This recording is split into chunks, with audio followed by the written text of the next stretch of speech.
The revelation of leaked documents has shed light on Russia's progress in creating autonomous detonation mechanisms for kamikaze drones from Iran.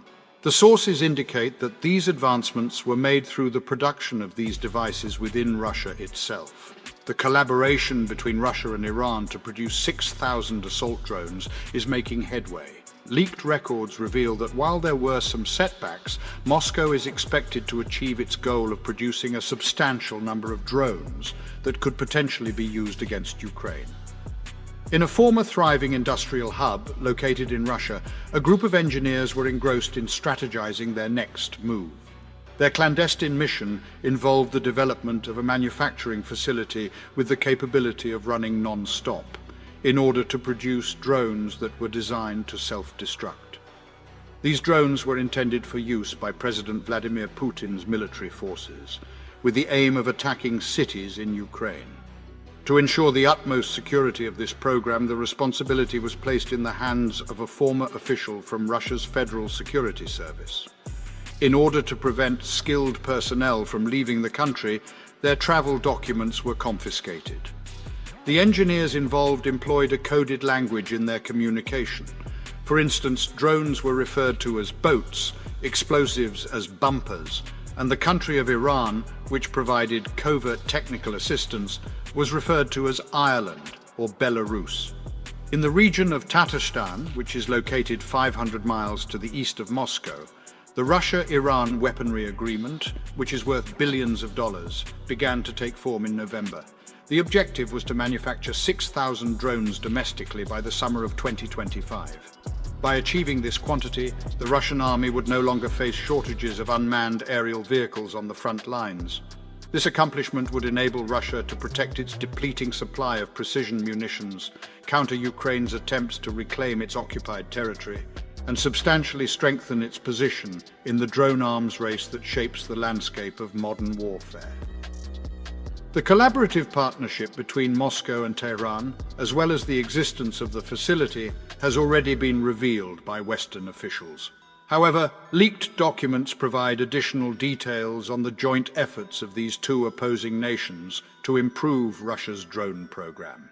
Despite facing obstacles and depending heavily on foreign-made electronic components, these documents indicate that Moscow is gradually approaching its objective of creating a model of the Iranian Shahed 136 drone that can travel more than 1,000 miles. The facility's engineers are shown to be committed to the modernization of Iran's manufacturing techniques in the documents. They utilize the knowledge and skills of Russian industry experts to produce drones with superior quality control and on a larger scale than previously achieved in Iran. Additionally, the engineers are currently investigating methods to enhance the drone's capabilities. This includes the possibility of enabling it to execute swarm attacks, which would allow for multiple UAVs to coordinate autonomously in order to strike a specific target. After scrutinizing the documents, specialists from the Institute for Science and International Security in Washington approximated that the Alabuga Special Economic Zone in Tatarstan will encounter a setback of at least 1 month. The research team discovered that the facility has reassembled drones given to them by Iran, but has only succeeded in producing the physical shells of the drones. Their projection is that they have only constructed the frames for a maximum of 300 unmanned aerial vehicles. As a result, the facility is improbable to achieve its intended deadline for the creation of 6,000 drones. Former UN Weapons Inspector David Albright was part of the research team that evaluated Alabuga's efforts. Albright made an observation regarding their drone developmental capabilities, pointing out that Alabuga seems to be aiming for a level that surpasses Iran's. The acquisition of the documents was made possible by an individual who was actively engaged in the Alabuga project and is against Putin's incursion into Ukraine. This person divulged the specifics of the project with the expectation that global attention could prompt further sanctions, which would potentially interrupt the production process and accelerate the resolution of the conflict. The individual in question stated, "It was the only thing I could do to at least obstruct and potentially impede the implementation of this project." The documents span from the winter of 2022 to the spring of 2023, and contain an assortment of materials including blueprints, schematics, personnel records, and memorandums. The documents reveal information regarding the project boat, which outlines the procurement of supplies, production capabilities, and the attempt to conceal the production of Shahed drones. After conducting an investigation, Albright and Burkhard's team confirmed the legitimacy of the documents. The documents contained detailed information regarding the supply chain, manufacturing procedures, and concealment tactics for the production of drones. While the project has faced obstacles, particularly concerning staffing levels, the researchers have advised that Russia could potentially overcome these hurdles. Albright pointed out that within the next year, Russia may develop the ability to shift from launching occasional Shahed 136 kamikaze drones to launching them on a much more frequent basis, possibly even in the hundreds. The Iranian delegation to the United Nations declined to comment on the matter at hand. The Russian government and Alabuga did not respond to inquiries made by the Post for comments on the situation. In the realm of defensive military technology, Russia has advanced in air defense and hypersonic missiles. However, in terms of drone technology, it has fallen behind. To address this discrepancy, Moscow sought assistance from Iran, a nation willing to supply military hardware. Recently, Russia has obtained covert shipments of Iranian drones, particularly the Shahed model. These drones were quickly deployed to aid Russia's declining war efforts. The Shahed 136, also known as Geran 2 in Russia, which has the capability to transport a 118-pound explosive load to a targeted area, is a well-known drone in Iran. It has been nicknamed the flying moped in Ukraine due to its loud propeller engine. Russia's drones have been able to penetrate deep into Ukraine, causing harm to the country's air defenses and allowing Moscow to conserve its expensive precision-guided missiles. These drone attacks have caused significant destruction to Ukraine's military operations, damaging power grids and supplies of stored grain. After a Russian Geran 2 drone was brought down, a Kyiv-based think tank was one of the earliest independent groups to study it. The think tank verified that Tehran provided significant components, including the engine and warhead for the drone. Iran admitted to giving drones to Russia, but claimed that this took place prior to the commencement of the war. According to the findings of conflict armament research, a group focused on tracking conflicts, 2 unmanned aerial vehicles that were shot down were analyzed, and it was determined that Russia has begun producing their own iteration of the Shahed 136 drone. In November, a previous report revealed that Iranian and Russian officials had come to an agreement on the production of drones that can detonate themselves at the Alabuga Special Economic Zone, which is supported by the government and designed to attract international investors.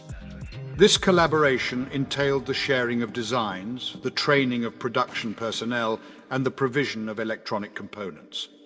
The agreement stipulated that Iran would essentially grant Russia a franchise, including project documentation, locally sourced components, and expertise. A report from February revealed that certain facets of the project were estimated to cost more than $2 billion at the time. Of that sum, over half was designated for Iran, which demanded payment in either gold or dollars due to the ruble's instability. The project has been divided into 3 distinct stages. During the first stage, Iran is responsible for delivering drones that have been disassembled for reassembly at the facility. The second stage involves the manufacturing of airframes at the facility, which will be coupled with engines and electronics supplied by Iran. The final stage, which is the most ambitious of the 3, aims to produce 4,000 drones with minimal involvement from Iran. The drones will be delivered to the Russian military by September of 2025. The production plan, despite its feasibility, is not without its flaws. The Institute for Science and International Security's analysis for the Post revealed that obstacles could result in delays. A significant hindrance lies in sourcing the necessary components. This challenge is further compounded by Western restrictions that have impeded Russia's ability to obtain foreign-made electronics. According to the disclosed documents, more than 90% of the electronic parts used in the drone system are produced in the Western regions, with the United States being the primary manufacturer. Several crucial components of the flight control unit are manufactured in the US. However, these components are not exclusively for military drones and are not subjected to export restrictions. However, the almost total ban on exporting electronic parts to Russia from the US creates complexity in this matter. The professionals at Alabuga were successful in locating the necessary resources for their project. The production of the airframe was primarily done by Russian and Belarusian companies, with some exceptions. Despite this, the manufacturing of certain components proved to be difficult. One persistent issue in the Russian military-industrial sector is the absence of a proficient domestic engine industry. The Shahed 136 drone is equipped with a Limbach Flugmotoren L 550E engine, which has been reverse-engineered from the German original. In order to complete the final phase of the project, Russia must create their own version of this engine, which is a difficult undertaking. The project was hindered by bureaucratic and technical documentation issues that caused communication delays with Iran. As a result, the project managers proposed reverse engineering a drone that was already in Russia's possession. Unfortunately, this suggestion was turned down due to concerns about how it would appear. Alabuga engineers confronted various hurdles, but they managed to make notable advancements. They substituted defective Chinese components with sturdier alternatives and made enhancements to the airframe's blueprint by integrating waterproofing measures. The documents provide insight into the process of hiring and educating personnel. Workers from Central Asian countries fluent in a language resembling Farsi were dispatched to Iran to monitor the assembling of drones. Nevertheless, they encountered several obstacles, such as the unavailability of replacement parts and a lack of proficiency in repairing damaged drones. The papers highlight the intricate and diverse obstacles that Russia is encountering as it strives to build a strong production capability for drones in collaboration with Iran. To support our channel's growth and ensure broader awareness, kindly hit the like and subscribe buttons. This will help us reach more individuals and disseminate valuable information. Thank you in advance.